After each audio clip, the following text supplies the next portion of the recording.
Assalamualaikum warahmatullahi wabarakatuh. Selamat pagi anak-anak kelas 7 SMP Queen Al-Falah. Bagaimana kabar kalian hari ini?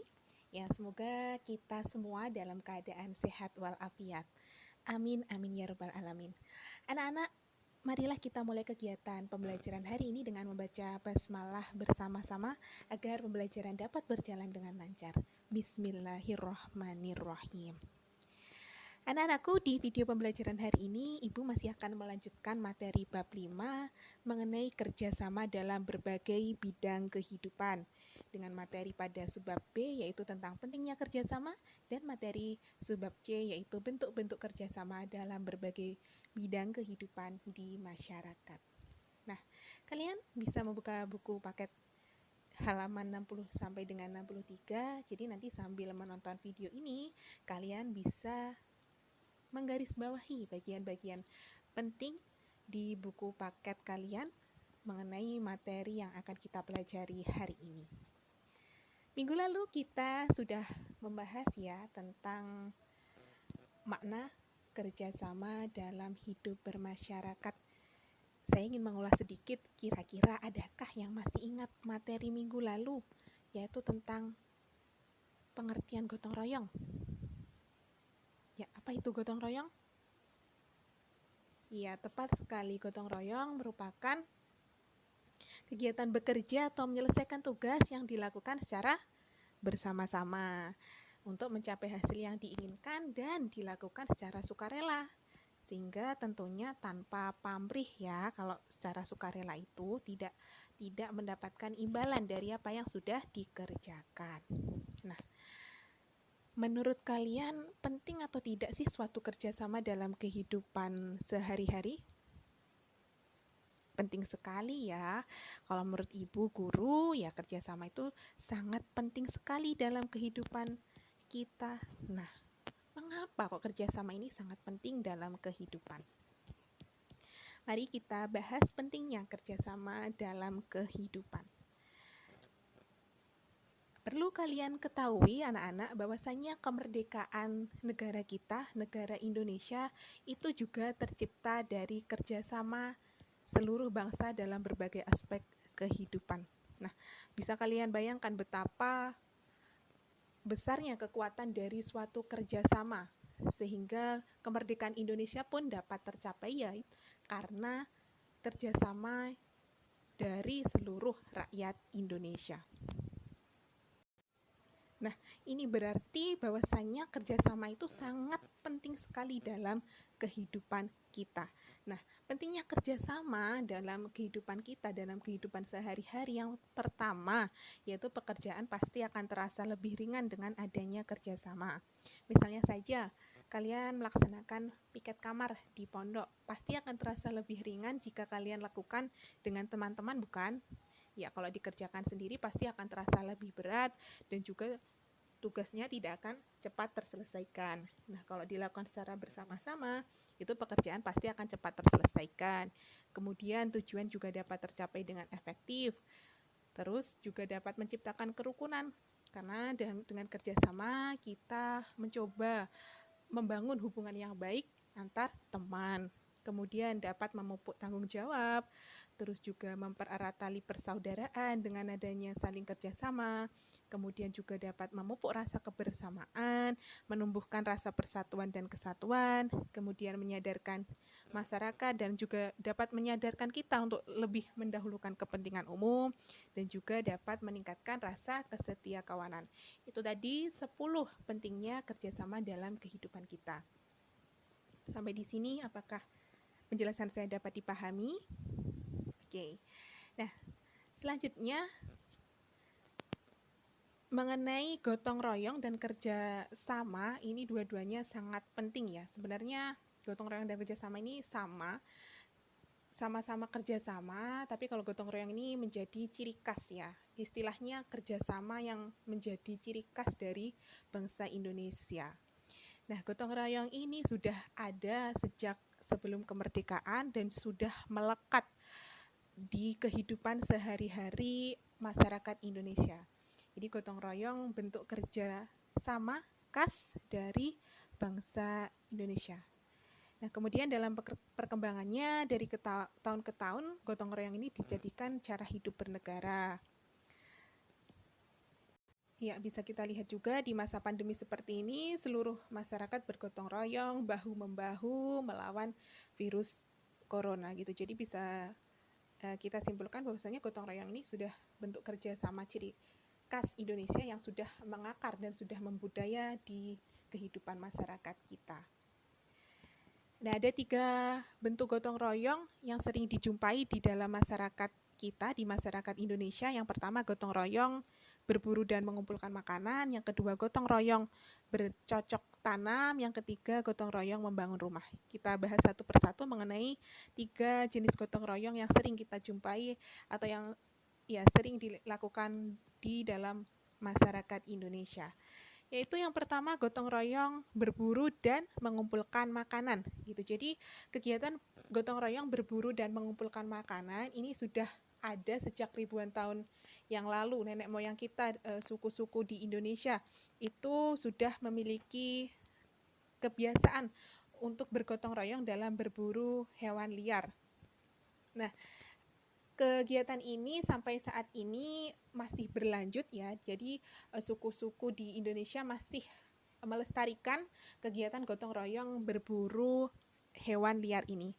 Nah, biasanya dalam kegiatan berburu masyarakat ini melakukan musyawarah terlebih dahulu, kemudian menyepakati rencana kerjanya, strategi dalam berburu nanti seperti apa, kemudian mempersiapkan alat, dan kemudian hasil dari kegiatan berburu ini nantinya akan dibagi rata untuk seluruh warga gitu. Jadi seperti pada gambar bisa kalian lihat, ini merupakan salah satu kegiatan perburuan tradisional Paus Lamalera di Pulau Lembata, Nusa Tenggara Timur.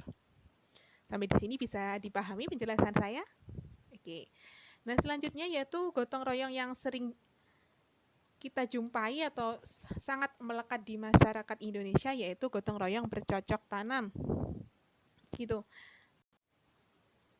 ya. Karena semakin berkembangnya masyarakat gitu, masyarakat tidak hanya bekerja sama dalam kegiatan berburu saja, tetapi juga dalam kegiatan bercocok tanam. Mungkin di daerah kalian sering menjumpai ya, masyarakat saling bahu-membahu, bantu-membantu. Misal ada yang mau menanam padi, itu masyarakatnya atau warga yang lain membantu mulai dari mencangkul, membajak, sampai menanam padi. Nah, ini biasa dilakukan di Jawa, atau di istilahnya di Jawa Tengah ada gotong royong peladang. Ya, ini gotong royong di mana para petani yang sawahnya berdekatan, ini mereka saling bahu-membahu, saling bantu-membantu, mulai dari kegiatan mencangkul, membajak, sampai melakukan pekerjaan lain yang berkaitan dengan pertanian. Kemudian juga di Sulawesi Tengah juga ada kegiatan yang serupa, gotong royong di bidang pertanian, yaitu peladang berpindah, di mana kegiatannya berupa membuka ladang secara berkelompok. Dan ketika sudah ladang itu tidak subur, mereka berpindah lagi bergotong royong membuka ladang yang baru.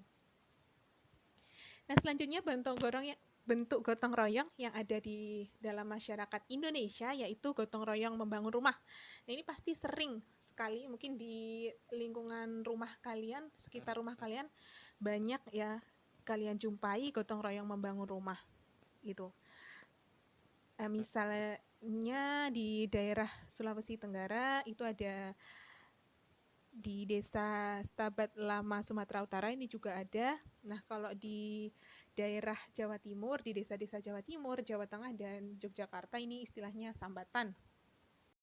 Itu istilahnya sambatan. Jadi ada warga yang membangun rumah, ini warga yang lainnya ikut bahu-membahu, saling membantu untuk membangun rumah tersebut, dan disebut sebagai sambatan untuk di daerah Jawa Tengah, Jawa Timur, dan Yogyakarta. Sampai di sini, apakah bisa dipahami? Oke, selanjutnya yaitu gotong royong ini dapat dilakukan di berbagai lingkungan. Kalian bisa melakukan gotong royong mulai di lingkungan yang terkecil, di lingkungan keluarga, di lingkungan sekolah, kemudian juga di lingkungan masyarakat dan juga di lingkungan berbangsa dan bernegara. Nah, untuk contoh di lingkungan sekolah, itu kalian mengikuti proses belajar mengajar dengan baik, mengumpulkan tugas dengan baik, itu sudah melakukan ikut bekerja sama, kerjasama dengan Bapak Ibu guru. Jadi kan kalian tidak menyulitkan Bapak Ibu guru, kalian membantu proses belajar mengajar dengan baik. Itu sudah termasuk kalian berpartisipasi gotong royong di lingkungan sekolah. Nah, untuk gotong royong di lingkungan masyarakat, contohnya ikut kegiatan kerja bakti, terus membersihkan lingkungan, bakti sosial, itu juga sudah termasuk ikut gotong royong di lingkungan masyarakat. Nah, untuk lingkungan yang lingkupnya berbangsa dan bernegara, itu seperti membayar pajak, terus mendukung program-program pemerintah yang sifatnya memang memajukan atau mensejahterakan masyarakat, kemudian juga ikut menyumbangkan ide dan gagasan untuk kemajuan bangsa, ini sudah termasuk dari gotong royong di lingkungan berbangsa dan bernegara. Nah, ada berbagai bentuk kerjasama dalam berbagai bidang kehidupan. Jadi ada 4 bentuk kerjasama dalam berbagai bidang kehidupan, yakni ada kerjasama dalam kehidupan politik, terus kerjasama dalam kehidupan ekonomi, terus ada kerjasama dalam bidang pertahanan dan keamanan negara, dan juga kerjasama antar umat beragama. Gitu. Setelah kita bahas dari gotong royong, kemudian kita akan selanjutnya akan membahas mengenai bentuk-bentuk kerjasama ini ya. Nah, gotong royong dan kerjasama ini sama-sama saling berkaitan, karena pada dasarnya maknanya pun hampir sama ya gitu. Nah, untuk yang pertama yaitu mengenai kerjasama dalam kehidupan sosial politik. Nah, bentuk kerjasama dalam kehidupan sosial politik itu apa, Bu? Ya, kita bahas. Nah, untuk kerjasama dalam kehidupan sosial politik ini dapat dalam kegiatan musyawarah. Loh, mungkin kalian ada yang bertanya-tanya, kok kegiatan musyawarah, Bu? Nah, karena di dalam kegiatan musyawarah ini ada kerjasama antar anggota musyawarah, antar peserta musyawarah. Jadi untuk mencapai kesepakatan, mereka saling berdiskusi, berunding untuk mencapai kesepakatan yang hendak dilaksanakan. Nah, ini sudah termasuk kerjasama. Jadi di dalam musyawarah itu ada kerjasama berupa berdiskusi atau berunding mengenai kesepakatan yang hendak dicapai bersama. Nah, kemudian perwujudannya apa, Bu? Tentang kerjasama dalam kehidupan sosial politik, perilaku yang mencerminkan kerjasama dalam kehidupan sosial politik. Nah, ada 7. Yang pertama yaitu selalu mengutamakan kepentingan negara dan masyarakat. Kemudian kita tidak boleh memaksakan kehendak orang lain dalam suatu musyawarah atau diskusi. Jadi kalau ada kita memiliki pendapat, orang lain memiliki pendapat, kita harus saling menghormati. Tidak boleh ngotot harus pendapat kita yang digunakan. Nah, itu bukan kalau kita ngotot, kita yang pokoknya egois harus pendapat kita yang dilaksanakan. Nah, ini tidak mencerminkan kerjasama dalam kehidupan sosial politik. Kemudian selalu mengadakan musyawarah dalam mengambil keputusan, terus menerima dan melaksanakan hasil keputusan dengan penuh tanggung jawab, penuh lapang dada dengan secara legowo. Ini sudah termasuk kalian melaksanakan kerjasama dalam kehidupan sosial politik. Nah, selain kerjasama di bidang kehidupan sosial politik, ada juga kerjasama di dalam kehidupan ekonomi. Nah, dalam kehidupan ekonomi ini kaitannya sesuai pasal 33 ayat 1 Undang-Undang Dasar 1945 dengan bunyi perekonomian disusun sebagai usaha bersama berdasarkan asas kekeluargaan. Nah, usaha bersama ini perlu kalian ketahui mengacu pada wujud paham mutualisme atau paham saling menguntungkan, paham yang tidak merugikan salah satu golongan, yaitu suatu kehendak untuk senantiasa mengutamakan semangat bekerja sama dalam kegotong royongan. Nah, semangat kegotong royongan dalam bidang ekonomi ini diwujudkan dalam bentuknya koperasi. Nah, koperasi merupakan usaha bersama untuk memperbaiki nasib penghidupan ekonomi berdasarkan gotong royong gitu. Karena dalam sistem kerja koperasi ini bertujuan memenuhi kebutuhan ekonomi bersama dengan prinsip kekeluargaan dan tujuannya untuk memakmurkan kehidupan atau mensejahterakan para anggota dari koperasi tersebut. Nah, tokoh yang sangat berjasa atau berperan penting memajukan koperasi di Indonesia yaitu Bapak Muhammad Hatta. Jadi Bapak Muhammad Hatta dijuluki sebagai Bapak Koperasi Indonesia. Nah, selain diwujudkan dalam bentuk koperasi tadi untuk kemajuan ekonomi, nah kemakmuran rakyat Indonesia atau untuk memajukan perekonomian Indonesia dengan tujuan untuk meratakan pembangunan nasional ini juga harus membutuhkan dana yang besar. Nah, dana yang besar ini dapat diambil dari penerimaan pajak. Jadi pajak ini merupakan wujud partisipasi dan kontribusi rakyat yang nyata kepada negara. Jadi membayar pajak pun sudah termasuk berkontribusi atau bergotong royong atau bekerja sama dalam kehidupan ekonomi, karena di dalam membayar pajak ada kerelaan rakyat untuk membayar. Nah, ini sudah merupakan upaya nyata dan rakyat untuk ikut terlibat langsung dalam upaya pembangunan nasional untuk kesejahteraan masyarakat di bidang pembangunan itu. Apakah sampai di sini bisa dipahami? Kalau kurang paham nanti bisa langsung chat Ibu Guru atau tulis di kolom komentar ya. Oke, nah selanjutnya perwujudan kerjasama dalam kehidupan ekonomi apa saja sih perilaku yang mencerminkan kerjasama dalam kehidupan ekonomi? Ya, yang pertama dengan tadi yaitu membayar pajak. Kemudian kalian tidak boros dalam kehidupan sehari-hari. Nah, itu sudah wujud dari kerjasama dalam kehidupan ekonomi. Kemudian tidak bergaya hidup mewah, cukup bergaya yang sederhana saja. Kemudian juga ikut bersama-sama mewujudkan kemajuan yang merata dan berkeadilan sosial. Baik, selanjutnya yaitu kerjasama dalam bidang kehidupan pertahanan dan keamanan negara. Ya, saya jelaskan dulu mengenai pengertian pertahanan negara, yaitu segala usaha untuk mempertahankan kedaulatan negara, keutuhan wilayah NKRI, dan keselamatan segenap bangsa dari ancaman baik yang datang dari luar maupun ancaman yang datang dari dalam. Nah, ini diatur dalam UU nomor 3 tahun 2003 tentang pertahanan negara. Jadi definisi ini, pengertian ini saya ambil dari UU nomor 3 tahun 2003. Nah, mengenai keikutsertaan warga negara dalam bidang pertahanan dan keamanan, ini diatur dalam pasal 30 Undang-Undang Dasar dari pasal 1 sampai dengan pasal 5. Nanti kalian bisa cek bagaimana sih keikutsertaan warga negara dalam bidang pertahanan dan keamanan. Kemudian, usaha pertahanan dan keamanan itu diwujudkan dalam bentuk bela negara. Nah, dalam bela negara ini seperti apa pelaksanaannya itu diatur dalam pasal 27 ayat 3 Undang-Undang Dasar. Nanti kalian bisa cek sendiri ya di dalam Undang-Undang Dasar mengenai usaha pertahanan dan keamanan yang diwujudkan dalam bela negara.